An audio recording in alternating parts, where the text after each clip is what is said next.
My name is Mark Shaya. I'm a private practice neurosurgeon. My office is in Coral Gables, Florida. Most of my practice last year has been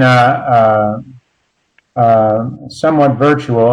You can find out more about that at virtualneurosurgeon.com and at my website here. I'll have my email at the end, so if you have questions about credits or anything like that, to get the credits for this, the 1CME, you got to email Venkata. If you didn't have her email, you can call me or contact me or text message me or email me. So we're going to talk about the neurosurgical manifestations of COVID-19 today. And to understand the neurological manifestations of COVID-19, we need to understand what neurotropism is and how does the virus enter the cells and what receptors are involved for the virus to enter the cells. This is very important to understand. And so how the virus enters the cell is, as we know, the spike protein. And the spike protein is divided into an S1 and an S2 region. If you had the vaccine given to you, that's coding for the S1 region of the spike protein. And not just the whole S1 region, but actually the receptor binding domain of the S1 region of the spike protein of the coronavirus. So it's particular, and I'll have a geographical representation of that. To understand how the spike protein interacts with human cells, we have to understand what's on the human cells, and that's the ACE2 receptor, the angiotensin converting enzyme receptor ACE2. The transmembrane, can everyone see my mouse? The transmembrane protease receptor. Purine is a molecule that mediates entry into the cell, the fusion. And there's an interesting receptor on human cells called neuropilin, and it has some neurological implications because it has neuro in the name, and I'll be talking about that. A great theme of the talk is what is actually causing the inflammation in the cell. Is it a viral attack? Do we need the virus after a certain period of time? And that's going to be a great theme of my talk, that you don't actually need the whole virus to cause the damage of coronavirus. We're going to talk about anosmia as well, which is the most popular complaint that we hear neurologically, and we'll talk about how that happens. And then we're going to be talking about neurological symptoms, encephalopathy, and how that happens through vessel injury in the organ systems, particularly the central nervous system.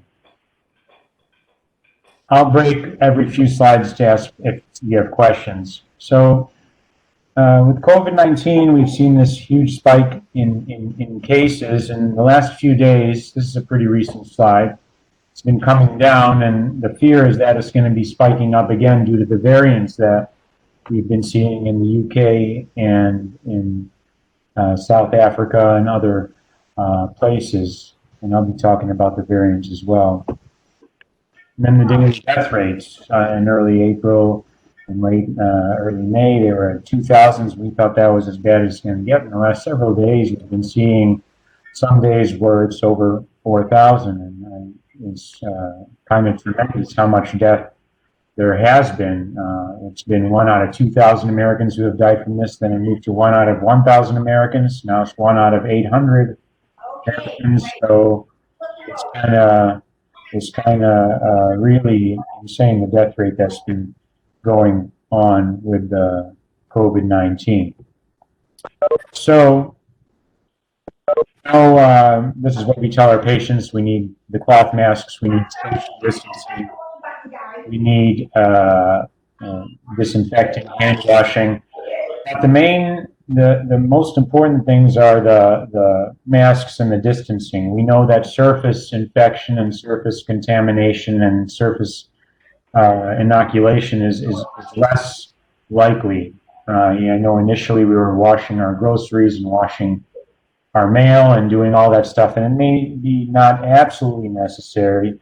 The most important thing is sharing air, and that's cloth masks and social distancing.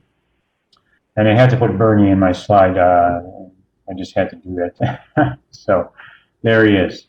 So the risk of healthcare workers is 3 times the general population, even despite PPE. Even, some of the pediatricians would say yes, she would say no, this one would say. excuse me, you have a question? Even despite PPE, healthcare workers are 3 times as likely to catch COVID-19. That's just an interaction that we have among patients and among sick patients. A British Medical Journal study had a very interesting fact that 1 in 5 grocery store workers, which is 5 times the general population, tested positive, even though most were asymptomatic.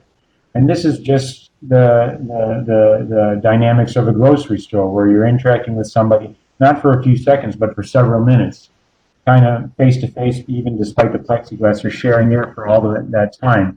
And this kind of gives us an indication of viral load, that just a little bit of virus gets in, a person can kick that out with their immune system, and they never know they had the virus. And just it gives you an indication that just a little bit of virus can infect the person, and they may not actually be sick or display symptoms or even know they were sick, but they can spread it to other people.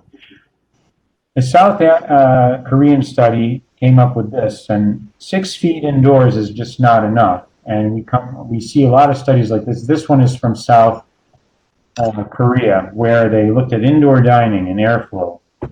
And they had a diner on one side of the restaurant, and several meters away were 2 other diners that got infected.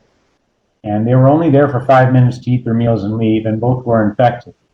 And they were isolating at home, but they just had this one visit. And so 6 feet is not enough indoors, just because of sometimes poor ventilation and just the way that the virus lingers in the air. And so we have graphs like this that kind of tell us what we already know, that wearing face coverings, the contact time being very short in outdoor silent areas, very safe. 20, 30 times safer than being indoors. And that's the upper left-hand corner of this graph. And then when you come down here to this red portion, is exactly what we suspected: prolonged times, even despite face coverings, in a poorly ventilated area where people are shouting or singing and whatnot, is an unsafe space, which is why the bars and restaurants have that limited capacity. Sometimes I'll go for some walks downtown, where I live, and you see the bars are still full with shoulder-to-shoulder people. It's very disconcerting to see how readily the virus can spread. So we don't know the minimal infectious dose of coronavirus. We probably will never know. We'll never know that initial dose, what is required to initiate infection. We do know that viral load dictates the severity of illness. We do know that viral load can predict outcomes. We know this from ICU studies. The viral load is highest at the onset of symptoms, right before the patient knows that they're sick, and before they kind of go in bed and isolate on their own. So they're spreading virus at that day 2, 3, 4. Viral analysis shows that in the respiratory tract, that day 4 is the highest rate of replication of virus, the highest amount of virus. And at that time, there's no virus in the circulation just yet. And the patient then understands they're sick, they're in bed, they're at home, hopefully, and then at day 10, the rate of transmission goes down significantly. So the risk of transmission is not constant throughout, but a lot of transmission happens before the person even understands that they're sick. And so I was supposed to give this talk in, I think, October. Then it got moved to November, just, pandemic and everything. Then it got moved to December. It was going to be indoors in the hospital. And then that was scrapped. So you can do it virtually, and it's going to be in January.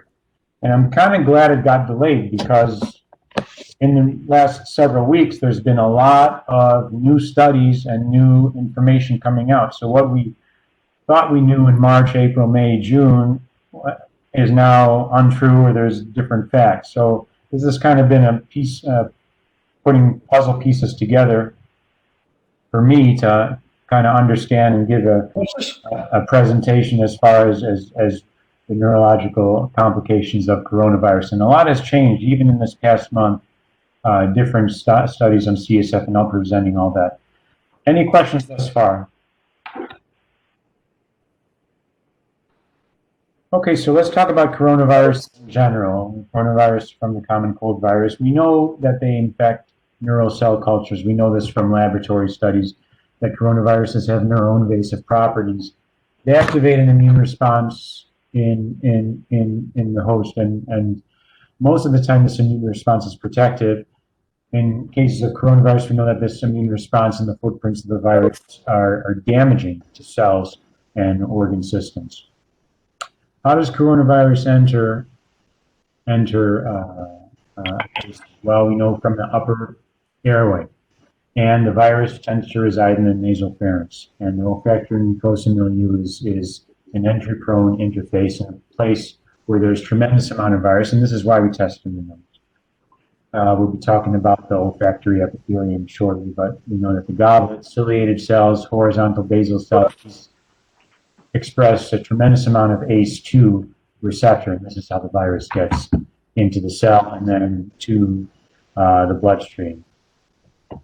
So for the virus to enter a human cell, it needs receptors. And to understand the neurological implications and what happens with the inflammation in the nervous system, we got to understand the receptors and what's involved and what type of receptors are involved. The most popular receptor in the most studied is the ACE2 receptor, and this is the same receptor from the first SARS in 2003. So it's the same receptor. It binds about 20 times more tightly this time around, which is why we're in all this trouble with the coronavirus in 2020 and 2021.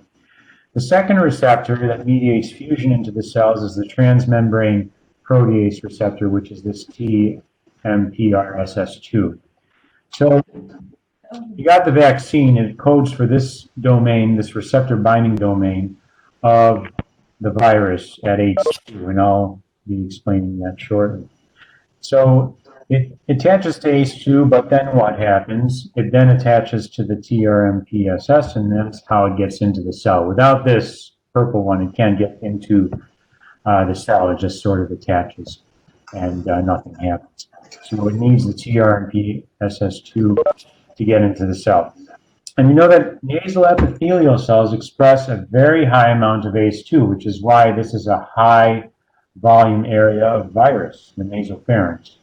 And so how it gets in the central nervous system is still kind of a mystery, still unknown, because it's in the nasopharynx, and many studies and authors said, well, it's just plain old diffusion that it just diffuses in.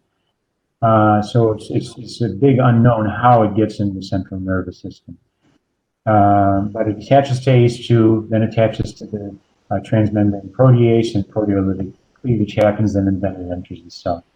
So why some people get really, really sick and some people don't get sick at all has to do possibly with this variable expression of ACE2 and transmembrane protease. Because if you're expressing a lot of ACE2 in your cells, then you're going to be bringing a lot of virus into your cells. And so this is why they think that children don't get very sick, is because they don't express much ACE2. And this may be a reason. So this variation in expression of ACE2 and TRMPSS could be a factor in why people get really sick and some don't get sick. So ACE2 expression is expressed in the nasopharynx area quite a bit. It's expressed in the brainstem, particularly the respiratory centers of the brainstem. It's expressed in the hypothalamic motor cortex. It's expressed in the nasal epithelium, but not expressed in olfactory sensory neurons. So if it's not expressed in olfactory sensory neurons, the ACE2 to get in the cells, how does it get in the central nervous system? Again, we don't know. It could be an ACE2 independent mechanism. So we know that the virus is in high quantities in the nasopharynx. What does the virus need to get into the central nervous system? Do we need the whole virus? And a lot of studies, particularly in December in animal studies, show that you don't need the whole virus. You can just have the spike protein that enters and gets in the central nervous system. This was a study in mice, and they were able to measure brain fog in mice by running them through mazes and doing all these things that they do with mice. And this is from December. So S1 detaches, gets in through the S2, through the transmembrane protease, and then it can go around and causes release of cytokines, release of inflammatory products, hits the vessels and makes the vessels leaky, causing encephalopathy. They don't necessarily need the whole virus to wreak havoc on the central nervous system and other organ systems. Just the S1 protein and just the spike protein is enough. And they were able to postulate this by looking at the GP120 protein of HIV, and they both function in the same ways. They're both toxic to neurons. And so it's most likely that the spike protein alone causes what's happening in humans, the brain fog, fatigue. It's not necessarily you need the whole virus. And sort of what COVID does, it goes around and through the nasopharynx and just sort of lights a match, and then the actual virus DNA is not absolutely needed. And so how do we know that? Is this just hypothesis?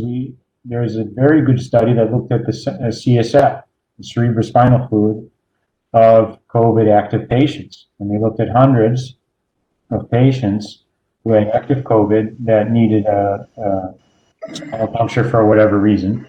And 75% of these patients had neurological complaints that were their chief complaint. And when you look at this graph of all their complaints, it kind of makes sense. What they're lacking in this graph, though, is anosmia, and we can suspect that they probably just left that out of this because most people had it. But encephalopathy, psychoses, mania, depression, these type of things happen a lot, about 1/3 of patients. This is the most dangerous sequelae of COVID. Paraparesis, quadriparesis as well. So these are most of their complaints here, changing mental status that can be grouped with encephalopathy. So this CSF study, they were able to determine something very interesting. That when they looked at the CSF and they tested for coronavirus, that only 5% had virus, even though they had active COVID, that only 5% had it in the CSF, the virus, and 12% had positive antibodies in the CSF. So they concluded, looking at 430 patients, that detection of the actual virus in CSF is rare. And they postulated that most neurological complications may not be related directly to viral neuroinvasion. So this kind of builds on the animal studies from December. Now in January, we're looking at CSF in humans, that you don't need the whole virus to cause all the damaging effects of coronavirus. Any questions so far? Or any comments or questions or thoughts? You can also enter a chat if you have a question. I'll see you on the chat. So, yes, Mark, one question. Can I ask a question? Yes. So obviously the vaccine is actually producing the spike protein. Right? It both the messenger RNA, the function is to produce the spike protein. Right. So what's the chance for the cell-produced spike protein to get into CNS? What's the chance that what was the last part of the question? The vaccine produced spike protein. That it could get in the CNS, yeah. Right. I think some of it does get in the CNS, but it's such a short portion. And from the initial 30,000 patient, the initial studies, some had headaches, some, and this is where the headache, I think, comes from. Mm-hmm. The receptor binding domain is about 200 amino acids, And so the mRNA is just a small percentage of that. So that's a good question, because then you say, well, the variants, if they're going to move the mRNA and they're going to move it in a different portion, will that portion of that mRNA get into the CNS and become problematic? So right now, I think because these side effects of headache and everything, some gets in, but not like like the coronavirus, because it's the S1 receptor binding domain. You don't have the S2 that it gets in and gets in the cells. We just sort of get these vague sort of headache sequelae, because the vaccine doesn't have any of the S2 portion to get into the cells and cause all this problem. So does that answer your question? Yes, thank you.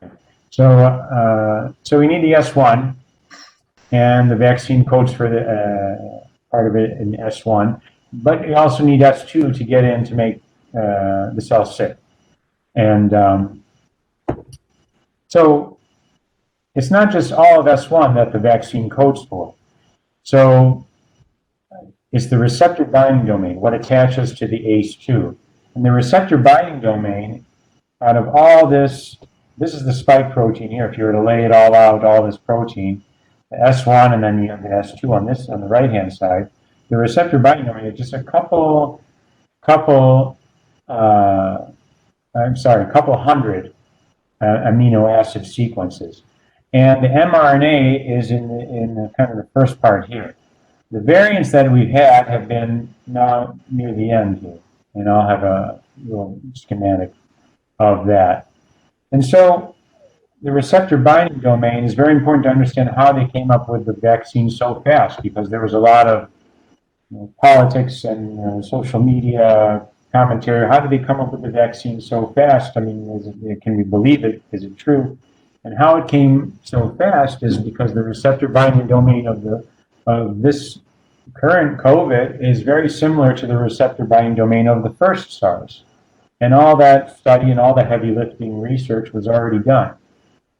So when they were thinking that the first SARS may be problematic, they started developing vaccines against it. They never had to use it because the first SARS came and went. It only killed several hundred people, not millions of people like the current coronavirus. But the mapping of the receptor binding domain, which is highly conserved, was already known. So March 2020, April 2020, they started making mRNA to this target that they already knew this is a good target.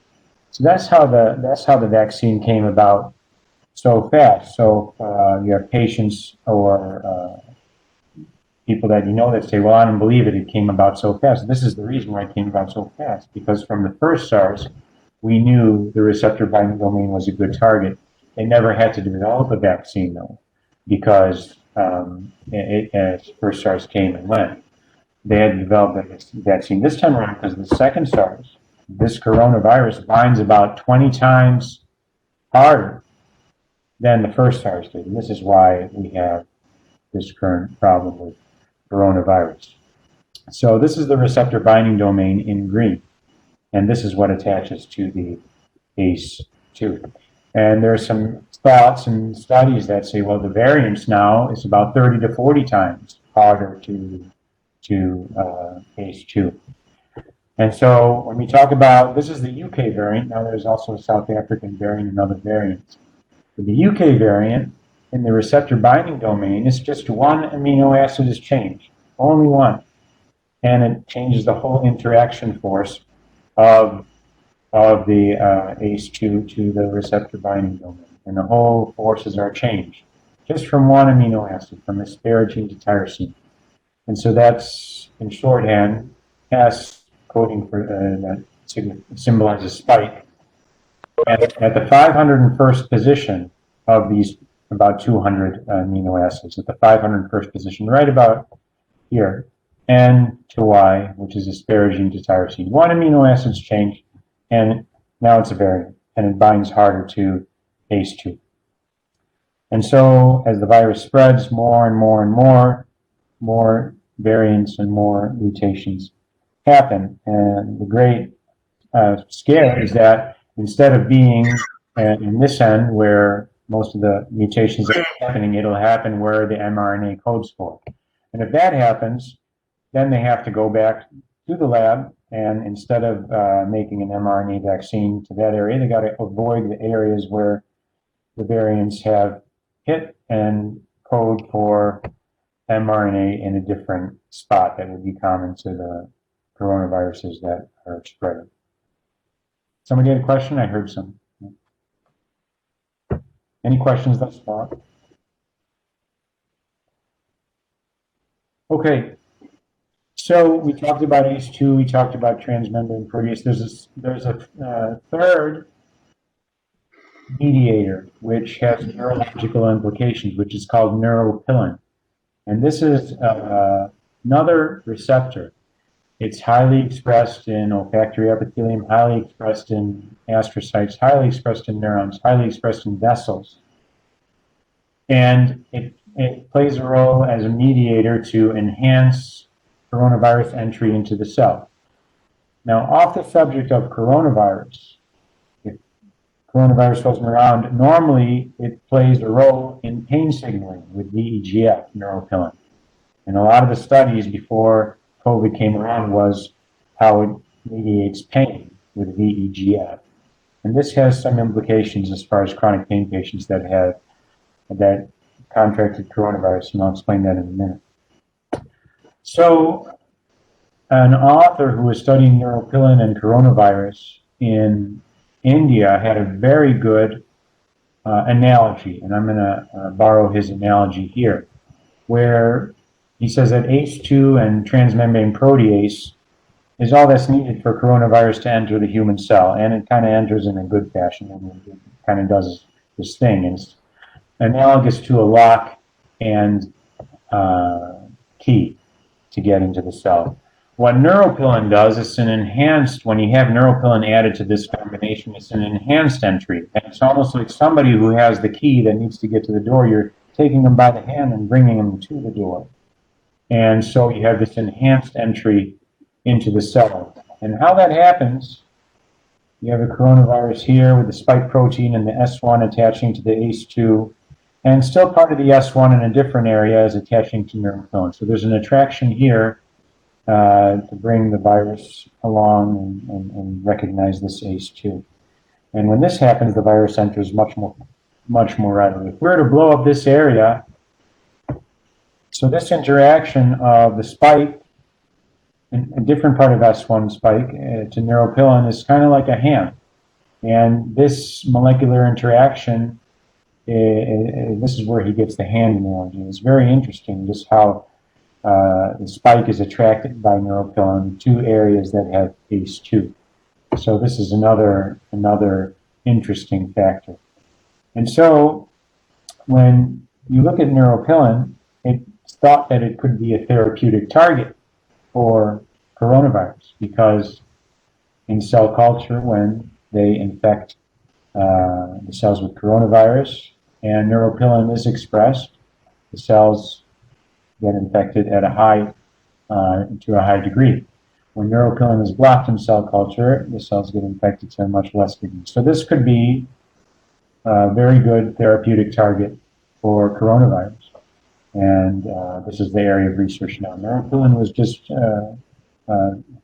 as seen in papers in October and November of 2020, so it's a very recent mediator. So neuropilin is expressed in astrocytes. This could be how the virus gets into the CNS. It's expressed highly in the hippocampal formation, which has connections to the olfactory sensory neurons. And so this could potentially be a drug target for coronavirus, just blocking neuropilin. Patients will still be infected, but not to the high degree that they are, and the vessels will likely be spared because neuropilin is expressed to a high degree in the vasculature as well. So off the subject, I was saying that neuropilin has a lot to do with pain signaling. And this happens through VEGF. When coronavirus wasn't around, this was a normal pain pathway. VEGF attaching to neuropil in the cell and produces pain. Since coronavirus has come around, there's many anecdotal reports. Not many papers yet, but I think there will be papers coming out to show that chronic pain patients that have acute coronavirus have less chronic pain. And it's just because of this interaction that the spike protein blocks the area that VEGF would normally occupy in the neuropilin molecule to produce that pain signal. So, in addition to being a viral target, this could be a good non-narcotic pain medication, and something that's analogous to the spike protein that can occupy this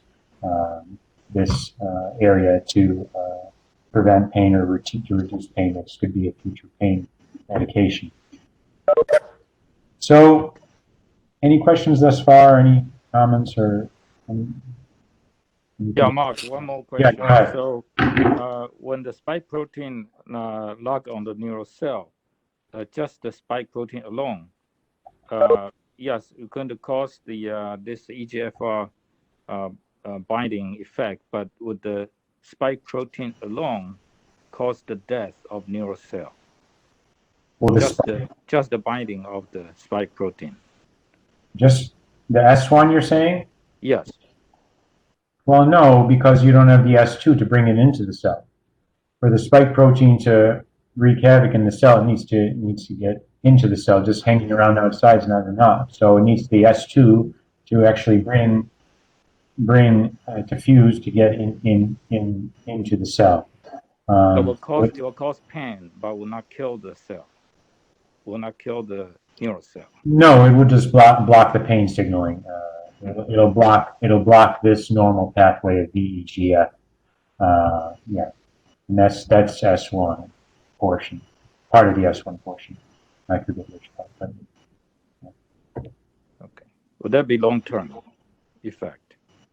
Well, right now they have anecdotal short-term effects because it's the spike protein ain't around once the patient clears coronavirus if they survive, and then the chronic pain comes back. So this was just postulated that it could be a therapeutic target in the future. This was something that was found out that it occupies a space that VEGF would occupy. So we've gotten kind of in the weeds with receptors and stuff, but I think it's important to understand that you don't absolutely need the viral DNA of the main virus to get into the cell to cause the damage to the cells.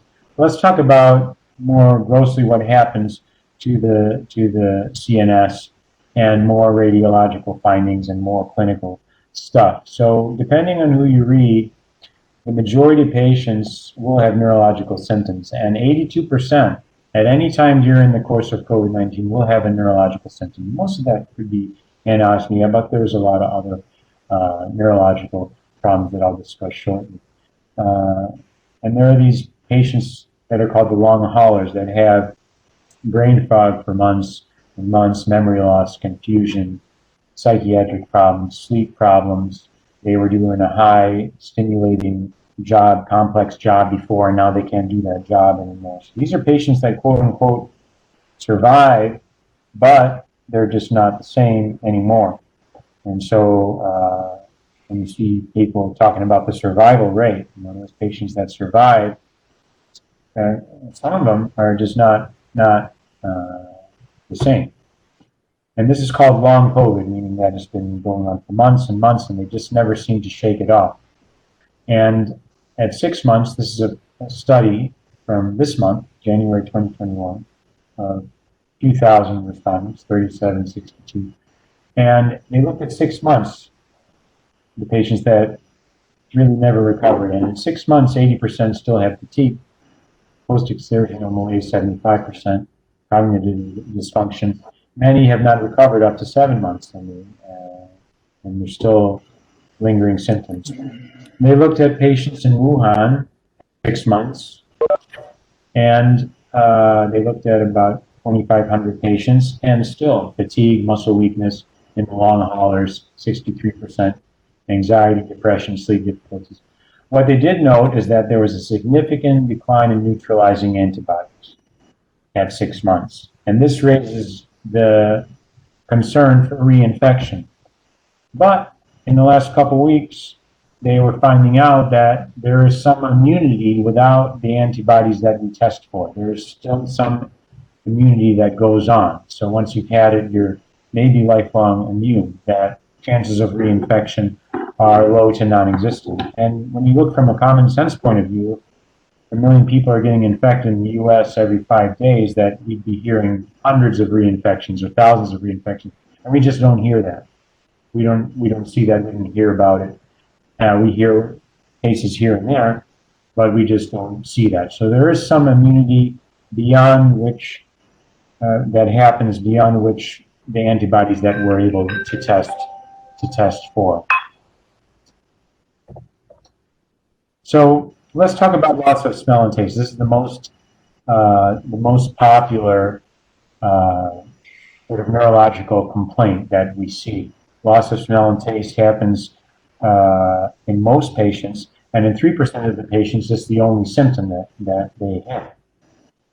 This was a study in late 2020 that looked at 2 million people. How were they able to look at 2 million people? They were able to have people enter on an app their symptoms. And out of 2 million people, this is in Europe, in most of the countries in Europe, 65% who tested positive had reported loss of smell and taste. So it's in the majority of patients, and that could be from anosmia to hyposmia to altered taste, any of these, but anosmia is the most common factor. So how does anosmia happen?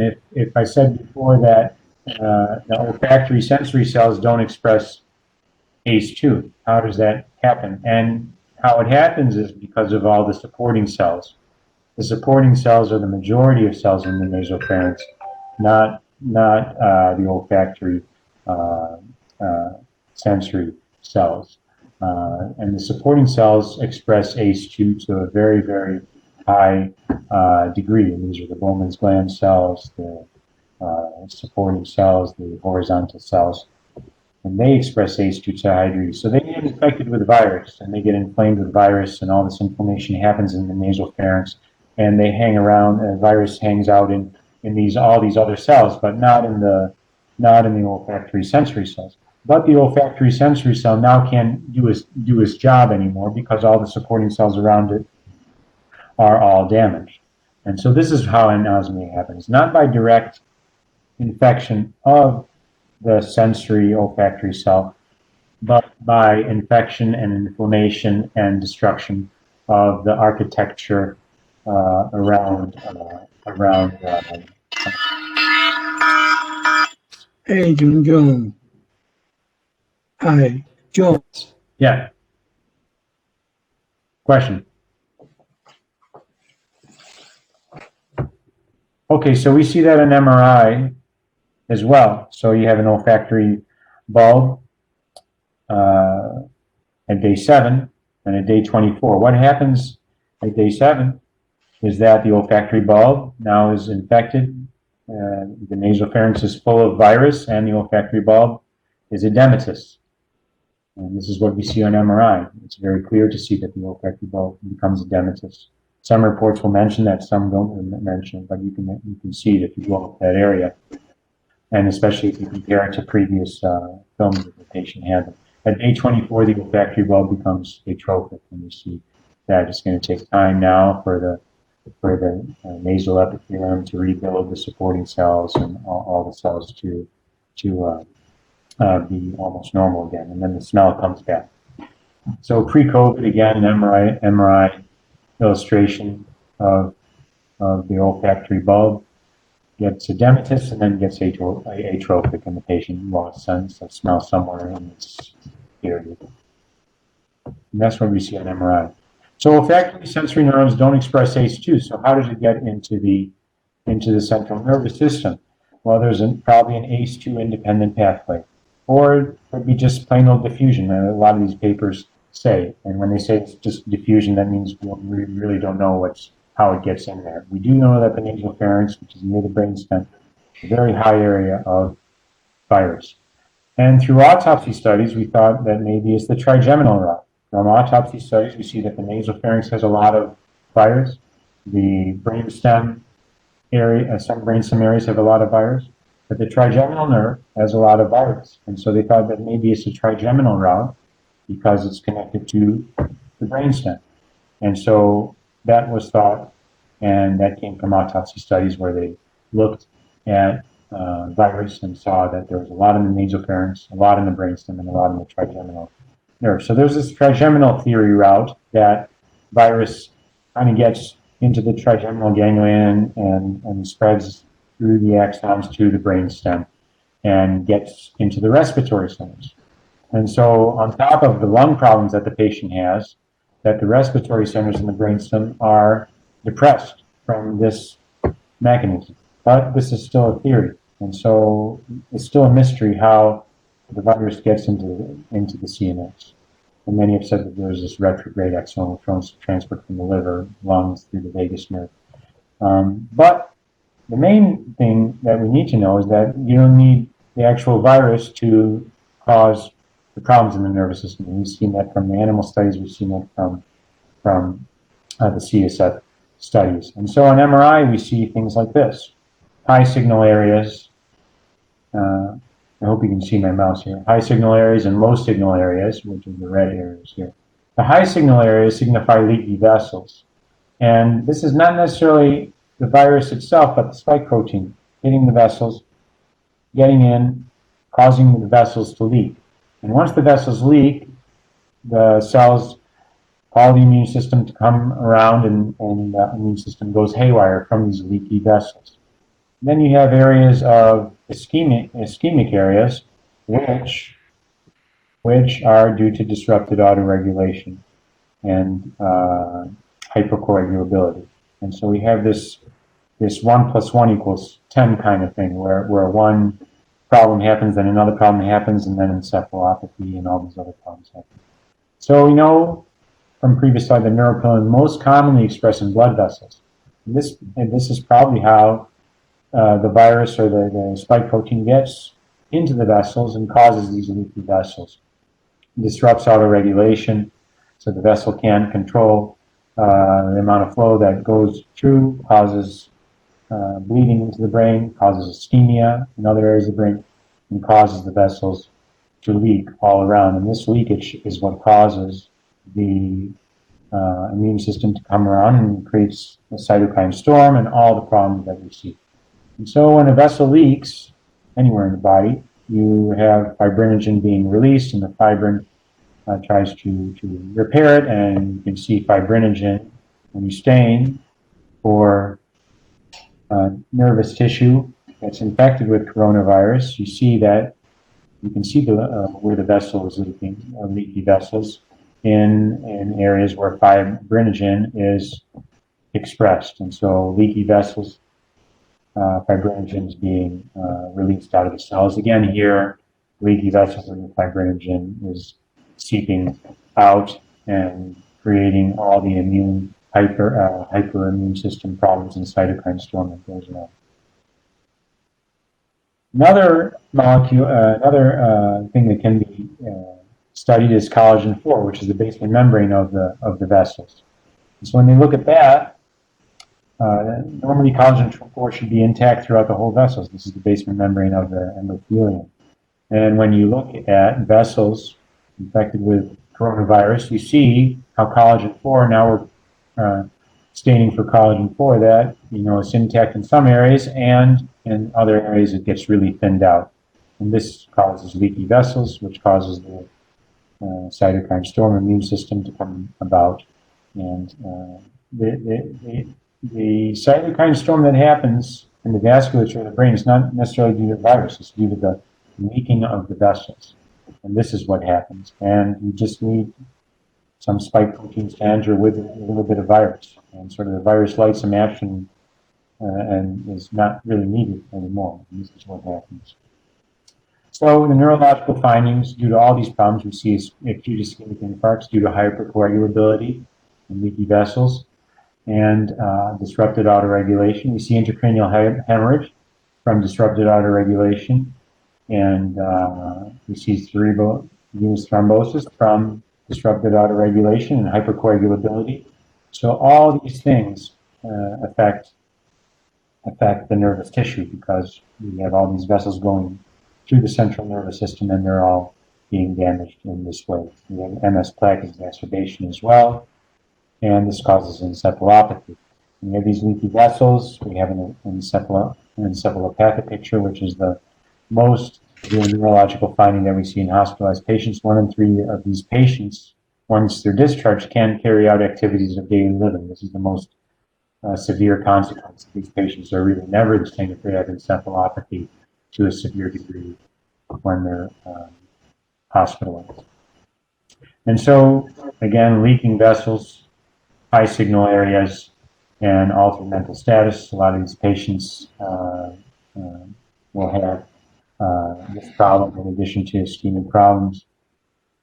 And we talked about hypercoagulability, and we see a lot of young patients with large vessel occlusions, with anterior cerebral artery occlusion, middle cerebral artery occlusion, that stroke out without any known risk factors. And this is seen in young, very healthy patients. And thousands have been reported that they'll have an ACA, anterior cerebral artery, or middle cerebral artery occlusion, and they'll stroke out parts of these brain that the vessel serves those areas. And so we see that quite a bit, this hypercoagulability.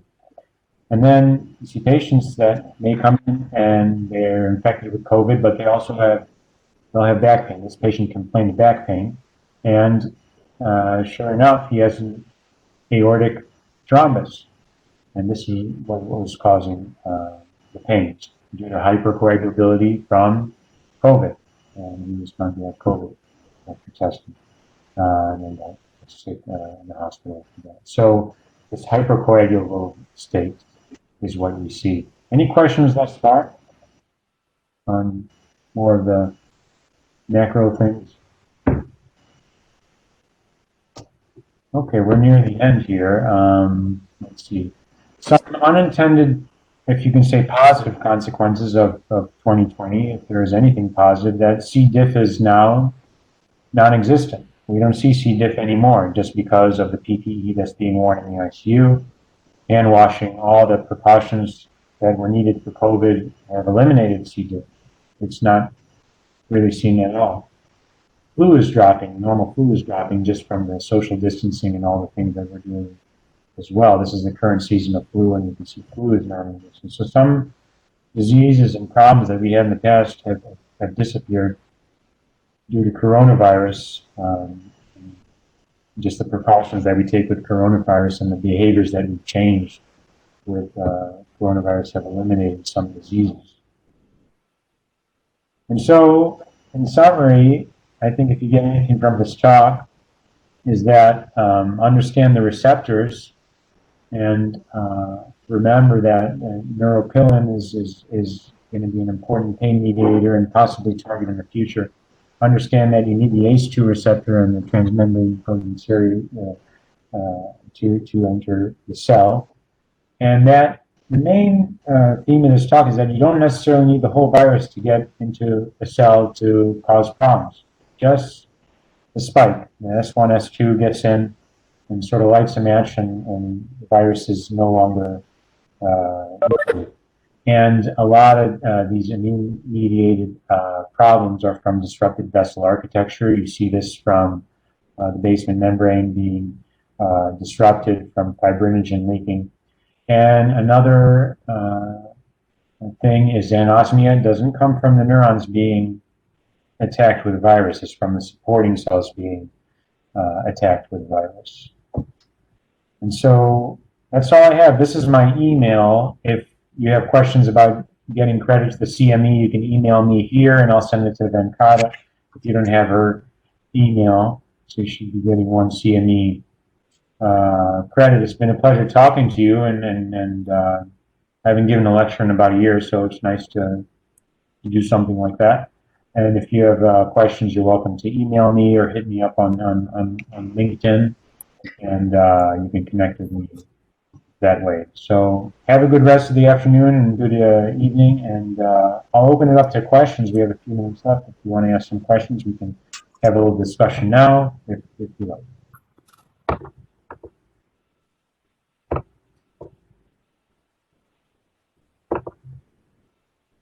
Any questions? Okay. Yeah, question? There's a question in the chat. In the chat. Can you see it? I don't see it. Oh, okay. I'll just read it. It says, I personally had neurological complications of COVID due to exaggerated autoimmune response to the virus. Afraid to get vaccine due to spike protein response.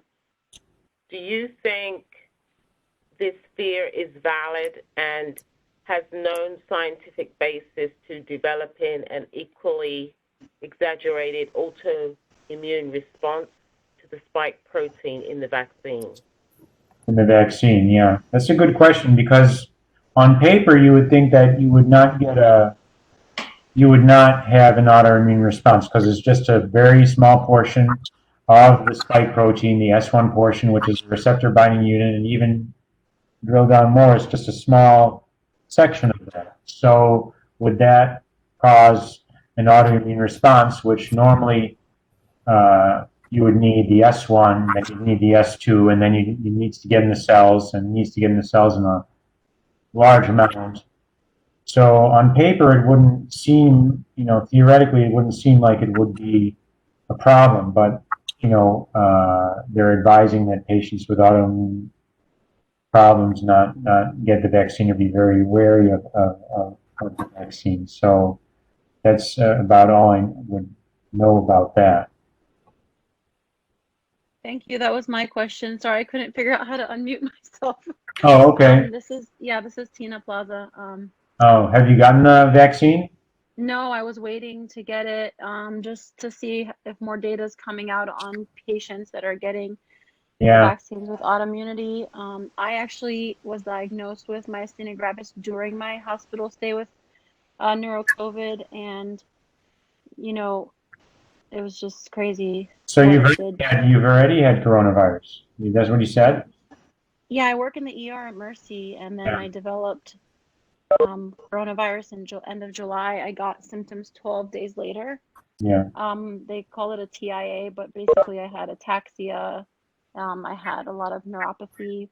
I had the ophthalmopsia and depth perception issues. Like, it was really crazy stuff going on. Maybe you don't need the vaccine because there's a certain immunity that happens that is that we're not being able to detect. I mean, look at the recent papers in the last couple of weeks that they're seeing that there's a certain immunity that we can't measure with the current antibody test. There's something kind of hidden there.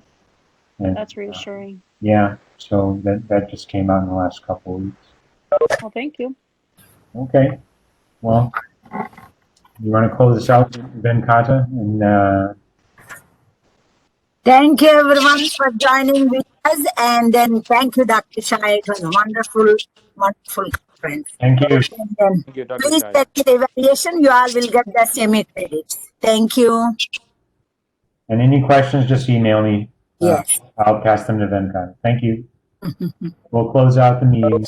Have a good rest of the day.